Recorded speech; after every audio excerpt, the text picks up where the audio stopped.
Hello everyone, आप सभी का मेरे इस चैनल पर बहुत बहुत स्वागत है। आप सभी को मैं बता दूं कि हम इस चैनल पर डिस्कस क्या करने वाले हैं। तो हम इस चैनल पर डिस्कस करेंगे बायोलॉजी के क्वेश्चंस।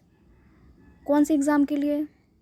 तो बायोलॉजी के क्वेश्चन जो यूपी टीजीटी पीजीटी में अभी तक पूछे गए हैं, या केवीएस में, एनवीएस में, DSSB में जो बायोलॉजी से रिलेटेड क्वेश्चंस पूछे गए हैं, हम उन सभी क्वेश्चंस को डिस्कस करेंगे। तो अब टेक्निकली ये कह सकते हैं कि PYQs, जो इम्पोर्टेंट PYQs हैं टीजीटी पीजीटी एग्ज़ाम से रिलेटेड, वो सभी हम टॉपिक वाइज एक सीक्वेंस में डिस्कस करते हुए चलेंगे। तो आई होप आप सभी ने अपनी तैयारी तो पूरी कर ली होगी, लेकिन क्वेश्चन प्रैक्टिस से आपकी एक फ्लुएंसी, एक स्पीड मेंटेन होती है। प्लस दूसरी चीज़ क्या है कि आपको एक आइडिया मिलता है कि क्वेश्चंस किस टॉपिक से कैसे क्वेश्चन पूछे जाते हैं। कई बार हूबहू same as it is questions repeat भी हो जाते हैं, और कई बार ऐसा होता है कि टॉपिक सेम होता है बट क्वेश्चन घुमा फिरा के पूछ लिया जाता है। तो आज जो वीडियो हम डिस्कस करेंगे उसमें हम डिस्कस करेंगे एनिमल सेल से रिलेटेड कुछ अप्रॉक्स 20 क्वेश्चंस जो कि प्रोकैरियोटिक एंड यूकैरियोटिक सेल से रिलेटेड होंगे। तो चलिए बिना लेट करते हुए स्टार्ट करते हैं डिस्कशन को। तो हमारा फर्स्ट क्वेश्चन ये कह रहा है, the cell organelles of eukaryotic cells are moved by. जो यूकैरियोटिक सेल है उसके सेल ऑर्गेनल्स कैसे मूव करते हैं? तो हमारा फर्स्ट ऑप्शन है actin filaments only, second option है माइक्रोट्यूब्यूल्स ओनली, थर्ड ऑप्शन है both actin and microtubules, and last option है both cilia and flagella.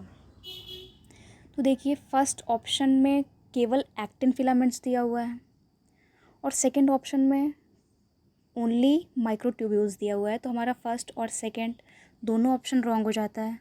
Cilia and flagella तो होता ही नहीं है, तो आप इसको एलिमिनेट कर सकते हो। तो राइट आंसर हमारा है option number C, both actin and microtubules. तो option C is the right answer. चलिए हम नेक्स्ट क्वेश्चन की तरफ बढ़ते हैं। अब प्रोकैरियोटिक सेल लैक्स। अब इसमें ये पूछा जा रहा है कि प्रोकैरियोटिक सेल में क्या प्रेजेंट नहीं होता? Only histones in its DNA, second option है हमारा ओनली साइटोस्केलेटन, थर्ड ऑप्शन है ओनली सब सेलुलर ऑर्गेनल्स, या ऑल ऑफ द अबव। तो इसमें हिस्टोन्स भी एब्सेंट होते हैं, साइटोस्केलेटन भी एब्सेंट होता है, सब सेलुलर ऑर्गेनल्स भी एब्सेंट होते हैं। तो हम ये कह सकते हैं समराइज़ करके कि all of the above. Wait a minute, all of the above. तो option D is the right answer. चलिए हम नेक्स्ट क्वेश्चन देख लेते हैं। In prokaryotes of the following which is absent. अब कहा जा रहा है कि प्रोकैरियोट्स में इनमें से क्या चीज़ अब्सेंट होती है? तो हमारा फर्स्ट ऑप्शन है न्यूक्लियर मेम्ब्रेन, सेकेंड ऑप्शन है माइटोकॉन्ड्रिया, थर्ड ऑप्शन है क्लोरोप्लास्ट, और लास्ट ऑप्शन है ऑल ऑफ द अबव। तो हम सभी ने पढ़ा है कि जितने भी मेम्ब्रेन बाउंडेड ऑर्गेनल्स होते हैं वो प्रोकैरियोट्स में क्या होते हैं? अब्सेंट होते हैं। तो चाहे क्या हो, न्यूक्लियर मेम्ब्रेन हो, माइटोकॉन्ड्रिया भी क्या होती है? मेम्ब्रेन बाउंड ऑर्गेनल्स है, क्लोरोप्लास्ट भी मेम्ब्रेन बाउंड ऑर्गेनल है। तो जितने भी मेम्ब्रेन बाउंडेड ऑर्गेनल्स होते हैं वो सब प्रोकैरियोट्स में अब्सेंट होते हैं। तो हम टेक्निकली ये कह सकते हैं कि जितने भी ऑर्गेनल्स का नाम यहाँ पर दे रखा है ये सभी क्या हैं? प्रोकैरियोट्स में क्या होते हैं? अब्सेंट होते हैं। तो ऑप्शन डी यहाँ पे क्या हो जाएगा? राइट आंसर हो जाएगा। चलिए बढ़ते हैं अब हम नेक्स्ट क्वेश्चन की तरफ। In eukaryotic cell the arrangement of axonemal microtubules in dash is referred to as the 9+2 array. अब इसमें क्या होता है, यूकैरियोटिक सेल में जो एक्सोनिमल माइक्रोट्यूब्यूल्स होते हैं उनकी जो अरेंजमेंट होती है वो 9+2 की होती है। अगर आपने क्लास 11th में पढ़ा हो तो क्लास 11th के सेल वाले चैप्टर में सीलिया फ्लैजेला वाले पोर्शन में ये चीज़ें दी हुई हैं। तो इसमें फर्स्ट ऑप्शन हमसे बोल रहा है सीलिया, सेकंड ऑप्शन बोल रहा है फ्लैजेला, थर्ड ऑप्शन बोल रहा है बोथ, या डी बोल रहा है नन। तो इसमें हमारा ऑप्शन क्या हो जाएगा? C option is the right answer, both. मतलब सीलिया और फ्लैजेला दोनों में जो एक्सोनिमल माइक्रोट्यूब्यूल की अरेंजमेंट होती है वो 9+2 की होती है। चलिए अब हम बढ़ते हैं आगे। Both prokaryotic and eukaryotic cell have the common. अब कहा जा रहा है कि prokaryotic and eukaryotic cells have the common. क्या कॉमन होता है? माइटोटिक अपैरेटस, हिस्टोन, माइटोकॉन्ड्रिया, या फिर जेनेटिक कोड। तो भी हमने पढ़ा था हिस्टोन, तो क्या होता है? हिस्टोन अब्सेंट ही रहेगा प्रोकैरियोट्स में। माइटोकॉन्ड्रिया प्रोकैरियोट्स में प्रेजेंट ही नहीं होगा। माइटोटिक अपैरेटस तो प्रोकैरियोट्स जो होते हैं उसमें माइटोटिक अपैरेटस का फॉर्मेशन होता ही नहीं है। तो आप ये कह सकते हो कि जेनेटिक कोड क्या है? ये ऐसी चीज़ है जो prokaryotic and as well as eukaryotic cell में भी क्या होता है? प्रेजेंट होता है। तो ऑप्शन सी क्या हो जाएगा यहाँ पर? राइट आंसर हो जाएगा। ठीक है, आगे बढ़ते हैं हम। Question number 6, which of the following does not have cell wall. इसमें से किसमें सेल वॉल प्रेजेंट नहीं होती है? तो हम जानते हैं कि आर्की बैक्टीरिया में सेल वॉल होती है, साइनोबैक्टीरिया इसमें भी सेल वॉल होती है, नॉस्टॉक है ना, इसमें भी सेल वॉल होती है। लेकिन माइकोप्लाज्मा में क्या नहीं होती? सेल वॉल नहीं होती है। माइकोप्लाज्मा को और हम क्या बोलते हैं? PPLO, pleuropneumonia like organisms.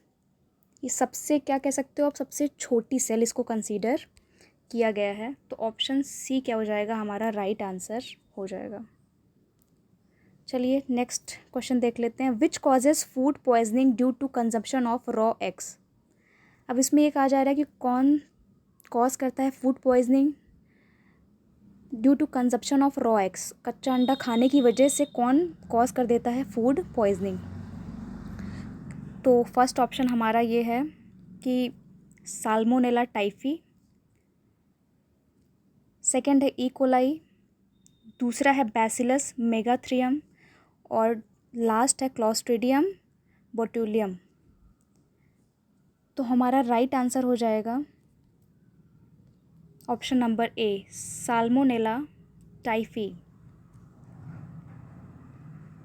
यही क्या करते हैं? ये फूड पॉइजनिंग कॉज करते हैं अगर हम रॉ एग्स को कंज्यूम कर लें। ठीक है, नेक्स्ट क्वेश्चन देखते हैं। Question number 8, the type of bacteria that bear one flagellum at each end is known as. ऐसा टाइप ऑफ बैक्टीरिया जो एक फ्लैजेला बियर करता हो एट ईच एंड, मतलब हर दोनों एंड पे वन फ्लैजेला क्या करता हो? बियर करता हो। तो उसे हम क्या कहेंगे? तो उसे हम बोलेंगे एम्फीट्राइकस, फर्स्ट ऑप्शन है, या फिर उसे हम बोलेंगे लोफोट्राइकस, एम्फीट्राइकस बोलेंगे,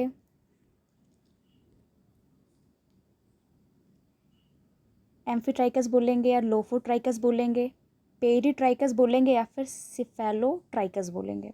ठीक है, तो हमारा राइट आंसर क्या है? हाँ, तो हमारा राइट आंसर हो जाएगा एम्फीट्राइकस। ठीक है, तो हमारा राइट आंसर क्या हो जाएगा? एम्फीट्राइकस, मतलब ऑप्शन नंबर ए क्या होगा? राइट होगा। अब इस क्वेश्चन से रिलेटेड कुछ थ्योरी पोर्शन भी है जो हमें पता होना चाहिए। जैसे यहाँ पर पूछा गया है कि कोई ऐसा बैक्टीरिया बताइए, या उस टाइप का बैक्टीरिया जिसके दोनों एंड पे सिंगल फ्लैजेला हो, तो उसको हमने क्या बोल दिया? एम्फीट्राइकस बोल दिया। ठीक है, तो आइए कुछ इंपॉर्टेंट पॉइंट्स हम देख लेते हैं इसी से रिलेटेड। अब कह रहा है कि the bacteria that bear one flagella at each end is known as amphitrachus। तो इसको हम क्या बोल रहे हैं? एम्फीट्राइकस। ठीक है, जो हमने अभी डिस्कस किया। अब लोफोट्राइकस के बारे में देखिए क्या कह रहे हैं। Bacteria that bear several flagella forming a tuft. Tuft मतलब क्या होता है? कई सारे गुच्छे कह सकते हो आप, गुच्छा। That comes from one or both end of the cell. ठीक है, तो ये क्या होगा? लोफोट्राइकस। ये आप फिगर में भी देख सकते हैं कि क्या है, टफ्ट ऑफ फ्लैजेला निकला हुआ है। एक एंड से भी हो सकता है या हो सकता है कि बोथ एंड से टफ्ट ऑफ फ्लैजेला, मतलब फ्लैजेला का गुच्छा अराइज हो। तो ऐसे बैक्टीरिया को हम क्या बोलते हैं? लोफोट्राइकस। चलिए नेक्स्ट हम पढ़ लेते हैं पेरीट्राइकस। पेरीट्राइकस का आप ये देख सकते हो डायग्राम। सॉरी, ये हाइड हो गया इसलिए मैं थोड़ा सा इसको साइज़ कम कर लेती हूँ। हाँ, तो ये देखिए, ये आपको दिख रहा होगा पेरीट्राइकस। ठीक है, तो पेरीट्राइकस में आप ये देख सकते हैं, ये है पेरीट्राइकस। इसमें आपको दिख रहा होगा कि ये ऑल अराउंड क्या है? फ्लैजेला ओरिजिनेट हुआ है। तो हम पेरीट्राइकस पढ़ लेते हैं। Peritrichous bacteria bear multiple flagella attached to all over the surface of bacteria, है ना। मतलब all over the surface of bacteria से क्या होगा? ओरिजिनेट होगा। मल्टीपल फ्लैजेला जो है क्या होगा? एराइज होगा। तो इस टाइप के बैक्टीरिया को हम क्या बोलते हैं? पेरीट्राइकस। तो आप ऐसे भी समझ सकते हो, पेरी मतलब क्या होता है? ऑल अराउंड, मतलब चारों ओर। तो चारों ओर जब फ्लैजेला क्या होंगे? एराइज होंगे, तो उस टाइप के बैक्टीरिया को हम क्या बोलते हैं? पेरीट्राइकस। एग्जाम्पल आप चाहो तो ध्यान रख सकते हो, ई कोलाई, है ना। ई कोलाई हम बायोटेक्नोलॉजी में बहुत पढ़ते हैं, तो आप उसको याद रख सकते हो कि पेरीट्राइकस, ई कोलाई और साल्मोनेला, ये 2 एग्जाम्पल्स हैं पेरीट्राइकस के, उसको आप याद रख सकते हो। चलिए एग्जाम्पल में आप लोफोट्राइकस भी देख लो। स्यूडोमोनास फ्लोरेसेंस याद रख सकते हो आप। और इसमें एम्फीट्राइकस में एक एग्जाम्पल दिया गया है एक्वा स्पाइरलम, इसको भी आप याद रख सकते हो सकता है कभी आपसे पूछ ले कि ई कोलाई किस टाइप का बैक्टीरिया है। ठीक है, तो आपको पता होना चाहिए कि it is a type of peritrichous bacteria. Peritrichous में क्या होता है कि मल्टीपल फ्लैजेला ओरिजिनेट होते हैं all over the surface of bacteria. चलिए आगे बढ़ जाते हैं हम लोग अब नेक्स्ट क्वेश्चन की तरफ। सॉरी, एक और रह गया है, सॉरी लास्ट हमारा रह गया है सिफेलोट्राइकस। सिफेलोट्राइकस में क्या होता है देख लीजिए। Bears a group of flagella extends from both the ends. ठीक है, सिफेलोट्राइकस। सिफेलोट्राइकस ये दिया हुआ है, देखिए। सिफेलोट्राइकस में क्या होगा? यहाँ पर क्या होगा? बोथ ऑफ द एंड से क्या होगा? टफ्ट ऑफ फ्लैजेला निकला होगा, ऑरिजिनेट होगा। तो इसको आप क्या बोल सकते हो? सिफेलोट्राइकस। ठीक है, अच्छा एक चीज़ और, आप कंफ्यूज मत होइएगा। हमने लोफोट्राइकस में क्या पढ़ा था कि that comes from one or both ends of the cell, और इसमें भी क्या लिखा हुआ है? Bears a group of flagella extend from both the ends. कहने का मतलब ये है कि इसमें हो सकता है कि एक ही एंड से हो या हो सकता है बोथ ऑफ एंड से ओरिजिनेट हो, लेकिन इसमें क्या होगा? इसमें जो ये सिफेलोट्राइकस वाला है, इसमें हमेशा क्या होगा? दोनों एंड से ही ओरिजिनेट होगा। तो कंफ्यूज नहीं होना है। लोफोट्राइकस में आप ऐसे समझ लीजिएगा कि एक ही एंड से क्या होता है? टफ्ट ऑफ फ्लैजेला ओरिजिनेट होता है, जबकि सिफेलोट्राइकस में क्या होगा? हमेशा बोथ ऑफ द एंड से टफ्ट ऑफ फ्लैजेला ओरिजिनेट होते हैं। तो आई होप आपको ये टॉपिक क्लियर हो गया होगा। ठीक है, तो अब हम आगे बढ़ते हैं। चलिए नेक्स्ट क्वेश्चन देखते हैं अब हम। तो ये जो डिटेल हमने डिस्कस की है, अब अगर इससे रिलेटेड क्वेश्चंस घुमा फिरा के आएंगे तो आप आसानी से उसका आंसर दे लेंगे। चलिए, तो हमारा नेक्स्ट क्वेश्चन है question number 9। The gram positive bacteria is. अब इसमें कुछ बैक्टीरिया के नेम दे दिए हैं और आपसे पूछा है इसमें ग्राम पॉजिटिव बैक्टीरिया कौन सा है। तो इसमें सिंपली आप कह सकते हो कि स्टेफिलोकोकस बैक्टीरिया जो है क्या है? हमारा ग्राम पॉजिटिव बैक्टीरिया है। तो ऑप्शन नंबर बी यहाँ पर क्या हो जाएगा, राइट हो जाएगा। E coli gram positive bacteria नहीं होता, साल्मोनेला नहीं होता, हीमोफाइलिस इन्फ्लुएंजा भी ग्राम पॉजिटिव बैक्टीरिया नहीं होता। तो यहाँ पर ऑप्शन नंबर बी राइट हो जाएगा, क्योंकि स्टेफाइलोकोकस ही क्या होता है, ग्राम पॉजिटिव बैक्टीरिया है यहाँ पर। चलिए अब हम बिना लेट करते हुए आगे बढ़ जाते हैं। Cry 1 endotoxins obtained from bacillus thuringiensis are effective against. ये क्लास 12th के बायो, अगर आपने क्लास 12th की बायोलॉजी एनसीईआरटी से पढ़ी है तो उसमें क्राई 1 जीन दिया हुआ है। तो अगर नहीं पढ़ी है तो आप पढ़ सकते हो, उसमें आप जीन साइलेंसिंग के बारे में पढ़ोगे तो उसमें दिया हुआ है। तो चलिए खैर अब हम काम की बात कर लेते हैं, है ना, आपने पढ़ा ही होगा, होप सो। चलिए, तो हमारा 10th क्वेश्चन कह रहा है कि cry 1 endotoxin obtained from bacillus thuringiensis are effective against. कह रहे हैं कि बैसिलस थ्योरिनजेनेसिस क्या है, एक बैक्टीरिया है जिसके थ्रू हमें क्या ऑब्टेन होता है, क्राई 1 एंडोटॉक्सिन। एक्चुअली ये क्या है, एक जीन है। तो ये किसके अगेंस्ट इफेक्टिव होता है, नीमेटोड्स, बॉल वॉर्म्स, मॉस्किटोज़ या फिर फ्लाइज। तो बॉल वॉर्म्स के अगेंस्ट क्या होता है, ये बहुत ज़्यादा कारगर होता है, इसलिए ऑप्शन नंबर बी यहाँ पे क्या हो जाएगा, राइट आंसर हो जाएगा। ठीक, चलिए आगे बढ़ते हैं। The programmed cell death is also known as. कह रहे हैं प्रोग्राम्ड सेल डेथ को हम लोग और क्या कहते हैं। तो प्रोग्राम्ड सेल डेथ अगर कहीं ये आता है टर्म तो हमेशा आप क्या लगाओगे, एपोप्टोसिस, है ना। प्रोग्राम्ड सेल डेथ को हम क्या बोलते हैं, एपोप्टोसिस बोलते हैं। ठीक, तो ऑप्शन नंबर सी यहाँ पे क्या हो जाएगा, राइट हो जाएगा। तो ऑप्शन नंबर सी यहाँ पर राइट आंसर है। चलिए नेक्स्ट क्वेश्चन देख लेते हैं हम। Physiologically induced cell death is. अब इसका भी आंसर क्या होगा, सेम ही होगा, तो आप कंफ्यूज मत होइएगा। अगर फिजियोलॉजिकली क्या किया जाए, सेल डेथ इंड्यूस किया जाए, उसको भी हम क्या बोलते हैं, एपोप्टोसिस ही बोलते हैं। चाहे प्रोग्राम्ड सेल डेथ हो, है ना, प्रोग्राम्ड तरीके से सेल की डेथ हो, या फिजियोलॉजिकली क्या हो, इंड्यूस किया जाए सेल की डेथ को, तो दोनों ही केस में हम इस फिनोमेना को क्या बोलते हैं, एपोप्टोसिस। तो एपोप्टोसिस आप ऐसे याद कर सकते हो कि सेल डेथ को हम क्या बोलते हैं, एपोप्टोसिस बोलते हैं। और ये फिजियोलॉजिकली भी इंड्यूस होता है, प्लस ये प्रोग्राम्ड तरीके से क्या होता है, मतलब होता है। ठीक, तो ऑप्शन नंबर डी यहाँ पर राइट आंसर है। चलिए नेक्स्ट देख लेते हैं हम। नेक्स्ट क्वेश्चन है हमारा question number 13। Most human cells are surrounded by an aqueous solution card. Most of the हमारी जो सेल्स होती हैं वो सराउंडेड होती हैं एक एक्वस सोल्यूशन से।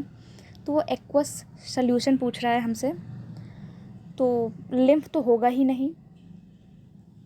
ठीक है, लिम्फ क्या होता है, एक फ्लूइड है जो किस में फ़्लो करता है, लिम्फ वेसल, लिम्फ नोड, जो कि इम्यून सिस्टम में बहुत इंपॉर्टेंट रोल प्ले करते हैं। लिम्फ क्या कंटेन करता है, तो आप ये कह सकते हो कि ये स्टोर करता है वेस्ट को, न्यूट्रिएंट्स को।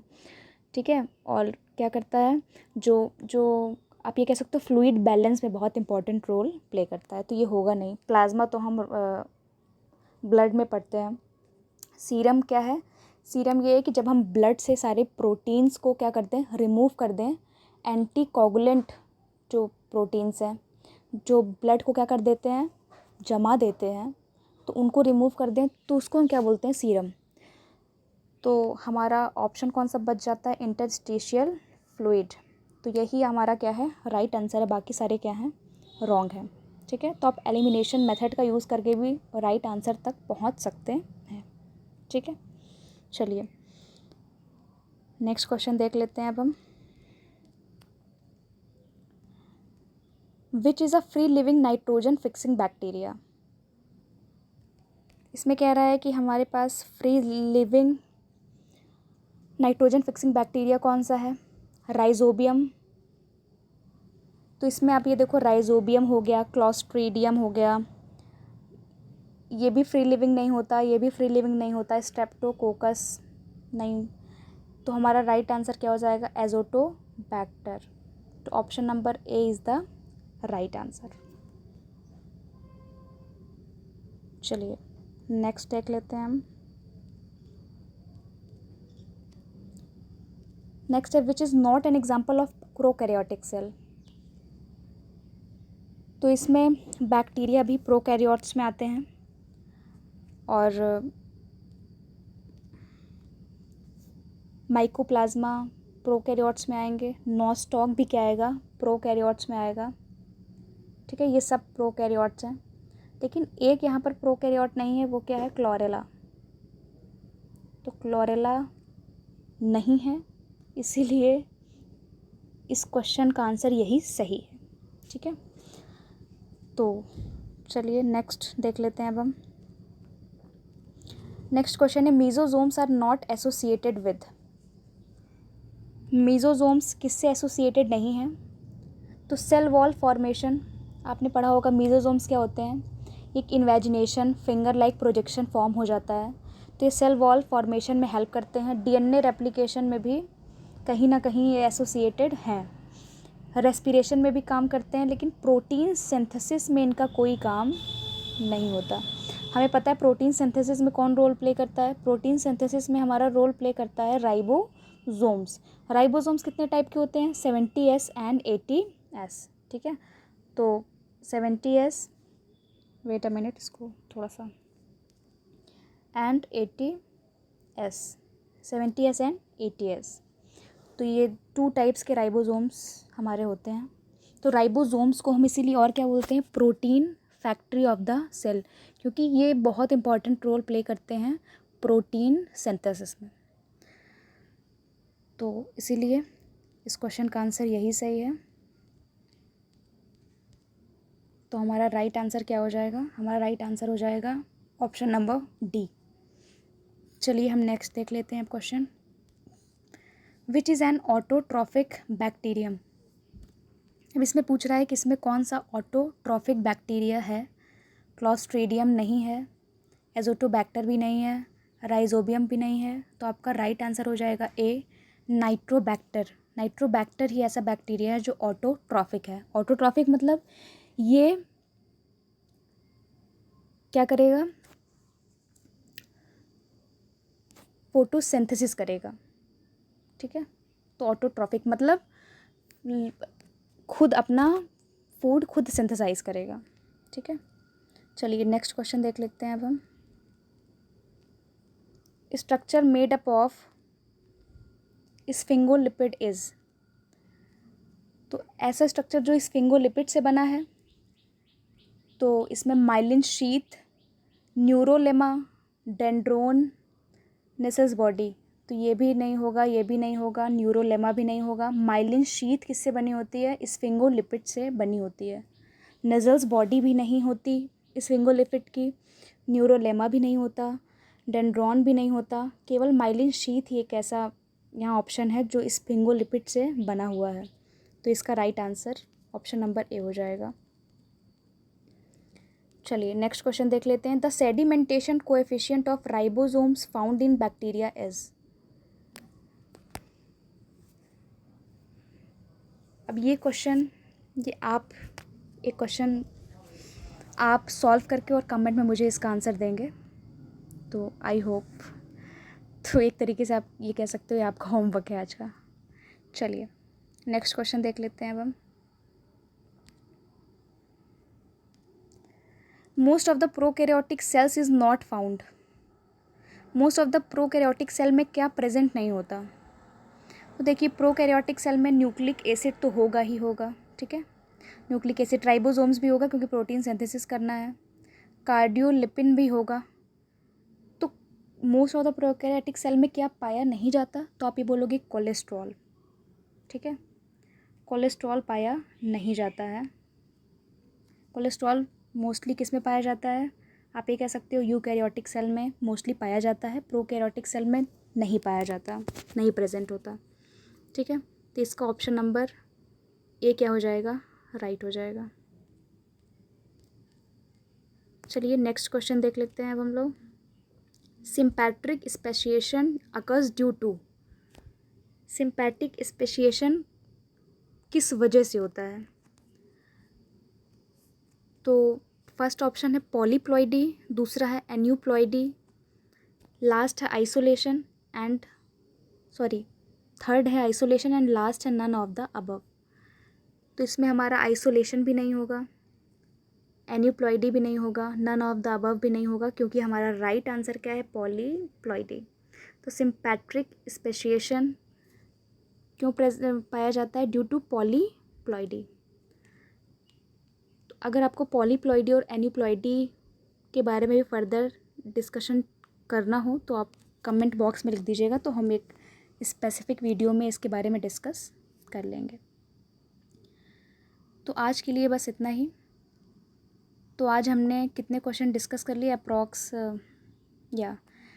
हमने 21 क्वेश्चन डिस्कस किए हैं, जिसमें से 20 क्वेश्चन हमने विद आंसर डिस्कस किए हैं और एक क्वेश्चन मैंने बोला है कि आप उसको अपने लेवल पे बताइएगा कि उसका आंसर क्या होगा, और होप सो आप कमेंट में मुझे उसका आंसर दीजिएगा। अदरवाइज़ कल हम इसके बारे में, इस क्वेश्चन के बारे में डिस्कस कर लेंगे कि इसका राइट आंसर क्या होगा।